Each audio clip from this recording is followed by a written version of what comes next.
And for some analysis, we have Dr. Jung-yeop, a research fellow at the Sejong Institute, joining me in the studio today. Welcome to the show. My pleasure. So North Korean media has reported on Kim Jong-un's arrival back in Pyongyang after what it claimed a successful visit to Vietnam, as well as a summit. But the English news service version of the North Korea Central Agency has made no comment whatsoever about the Trump summit. We don't know if it's on purpose or whether it's something to do with the summit breakdown, but media outlets in general within North Korea have been positive about the summit itself, making no criticism of the U.S. What should we make of this? So the Korean version of North Korea's newspaper and the TV news is for the domestic audiences of North Korea. And considering that the nature of North Korean government, the North Korean leader Kim Jong-un should be the perfect figure without any deficiency or any failure. So it is impossible for North Korean media to report that there is any failure with regard to his meeting with President Trump. But they don't have to worry that kind of thing and when it comes to the English version of their media. And second, they expressed their interest in continuing the dialogue with the United States even after the breakdown of the summit in Hanoi. So even Mr. Lee Yong-ho and the Choi Sun-il, they expressed their dissatisfaction or disappointment after failing to reaching the deal with the United States, but they did not really criticize the United States like before. So I think that those are the two main reasons why North Korean media is somewhat calm these days. So it still appears on track to wanting these dialogues. Now, there was speculation that Kim Jong-un could make a stopover in Beijing, possibly to meet with Chinese President Xi Jinping. However, that wasn't the case. How should we be looking at this? Do you think it would have been a burden for each side to step up or make a move so soon because it could get on the wrong side of Washington in any way? So it seems that the North Korea did not expect this kind of outcome when Kim Jong-un left his country, because there was huge report of his leaving by his train. And there was no tangible outcome even without any agreement. I think North Korea needs some time to review what went wrong for their approach to the United States before they consult with the Chinese government. And second, there are more practical reasons that there are two sessions actually being held in Beijing, which is the biggest political event of China. So the two sessions is the CPPCC, which is the National Committee of Chinese Political Consultative Conference, which is a long word, and the second one is National People's Congress. So considering the President Xi's schedule, it would be difficult for them to squeeze in his visit in this schedule. Do you see a possible North Korea-China summit in the works in the near future, though, given that after Kim Jong-un makes his mind up over whether and how to proceed in the denuclearization talks with Washington? So it was believed that President Xi was supposed to visit Pyongyang last year, but it didn't happen. And President Xi mentioned that he's going to visit Pyongyang this year. So I think it's a given. Only thing that they have to consider is when. So when North Korea take some time for the reviewing their internal process, and then they might consult with the Chinese government. And so I think it's just a matter of time when President Xi is going to visit Pyongyang, rather than whether it's going to the matter of whether it's going to happen or not. So, U.S. President Donald Trump has criticized the Democrats for opening hearings with his former lawyer, Michael Cohen, who he called a convicted liar and a fraudster on his Twitter account. Now, at the same time as a summit with North Korea. Now, he said that it could have contributed to the walkout of the Hanoi summit. How much of an impact do you think the testimony had? He was certainly distracted by this event. So when he arrived in Hanoi, he tweeted 7 times, and 4 out of those 7 times is about domestic politics of the United States. Only 3 is about the summit. So I think that he was distracted by this political event in DC, and that led him to consider more in terms of domestic politics of the United States. However, the proposal made by North Korean government at this time was not even possible, even without that kind of political event in DC. So it made some influence on President Trump's decision-making process, but I don't think that it was the main reason why President Trump did not sign anything with Kim Jong-un this time. So he did seem pretty distracted. He said he had watched part of the testimony as well. Now, U.S. Secretary of State Mike Pompeo says he hopes to send negotiators to Pyongyang in the coming weeks or so. Now, he said nothing has been decided for sure, but do you think the talks could get back on track a little bit earlier than expected? He said that he's hoping for that, and then there is no sign that two sides actually exchange any messages with each other directly. So I think it will take time for North Korea to review the process because of considering the John Bolton's interview and senior official of the State Department briefings that North Korea was not prepared for this kind of outcome. So I think that North Korea needs more time than we actually think. So United States wanted to continue the dialogue, and United States want to resume it earlier than what it should be. So Mike Pompeo actually sent a message to North Korea that it would be in their interest and North Korea's interest to resume the meeting as soon as possible. Shifting gears a little bit, Japan has been left out pretty much out of the scene since last year when these developments were happening, but it's expressed support for the decision of President Donald Trump to walk out of the summit with no deal. Some have said Japan may have been a factor in this. What do you think? So the presence of Japan as a important ally of the United States in Northeast Asia actually make some influence on U.S. government decisions. So any deals that is going to be made between the North Korea and the United States has huge impact on Japan, which is the closest ally of the United States in the region. So in that sense, Japan element should have some kind of impact on President Trump's decision this time.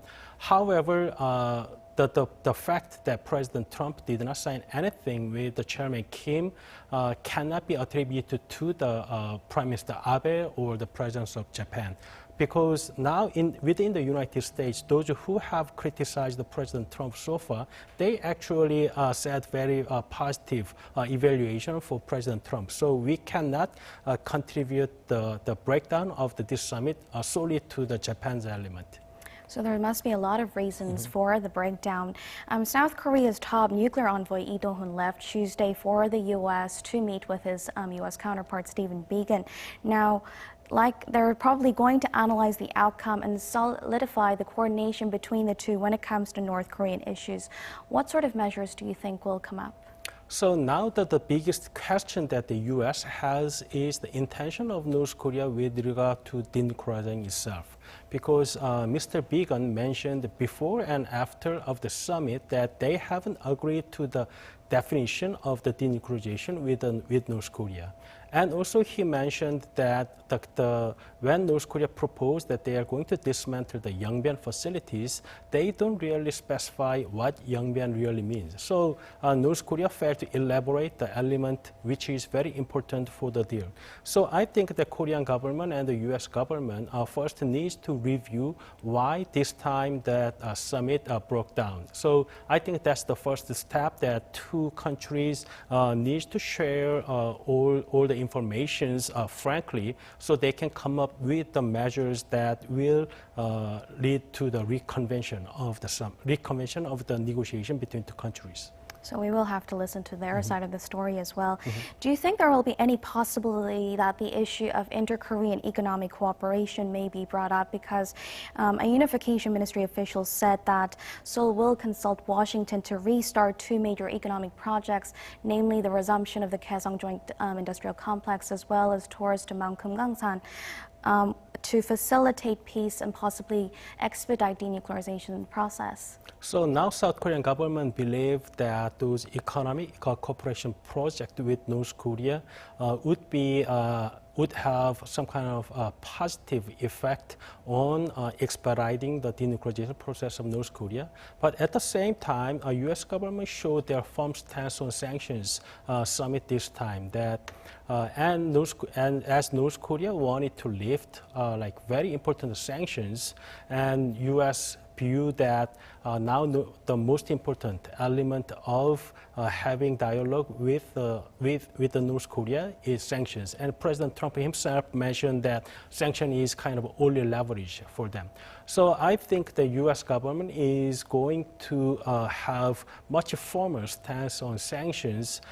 So I think that's the kind of point where South Korean government and the U.S. government diverge. Now, inter-Korean exchanges haven't been the most active this year either, and under the joint military agreement the two countries signed back in September last year, they agreed to hold defense talks in March. Do you think North Korea will respond to this? And at this stage, what do you think North Korea's stance will be in terms of inter-Korean exchanges? So because of the Hanoi summit, North Korea could not go ahead with the agreed ceremony for the March 1st Independence Day, and also there were a lot of exchanges scheduled for last year, but they couldn't happen as scheduled because of probably North Korea's the issues inside. So I think that as the result of the Hanoi summit was not satisfying to North Korean government probably needs more time to think about their own process before they reinitiate this kind of exchange with the South Korean government. So I don't know yet, but it's going to be like 50-50 chance that North Korea would respond positively for South Korean government request for the meetings, military meetings.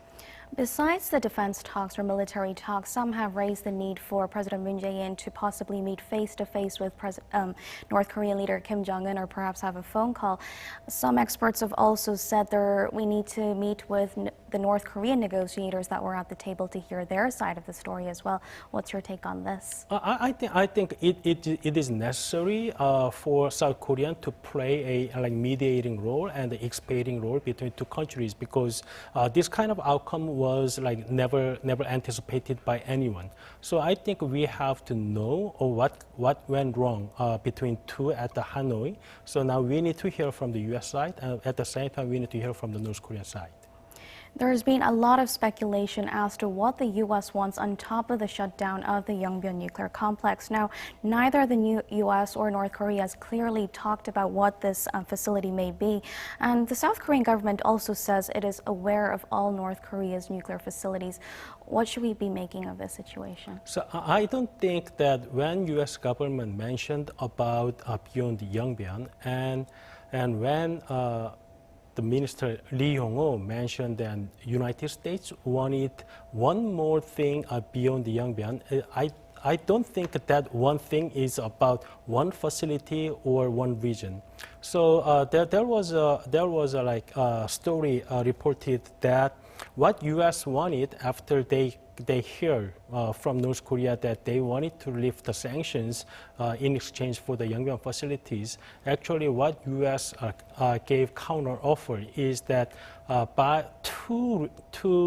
to release all the sanctions, that North Korea has to commit to full denuclearization. So I think it's just not one thing or one facility or one region. I think it's more about full denuclearization process of North Korea, which North Korea was not ready to accept. And making headlines on Monday was the fact that John Bolton said President Trump had suggested a big deal to North Korea. From now on, do you think it will still be a phase-by-phase step where the U.S. offers concessions along the way to facilitate denuclearization, or do you think they will be taking a tougher stance to push for possibly complete denuclearization at an earlier stage? So in Korea, there was this kind of concern, not only in Seoul, but also in Washington, that President might end up with some kind of small deal, which was not able to achieve the full denuclearization of North Korea. However, now President Trump and Secretary Pompeo and NSA advisor John Bolton all mentioned what kind of status that U.S. government is aiming for in this process. So now the U.S. audiences has known that what U.S. government is aiming for. So I think it's difficult for U.S. to back off. Okay, so that's all the time we have for today. Thank you very much for your insights. Thank you.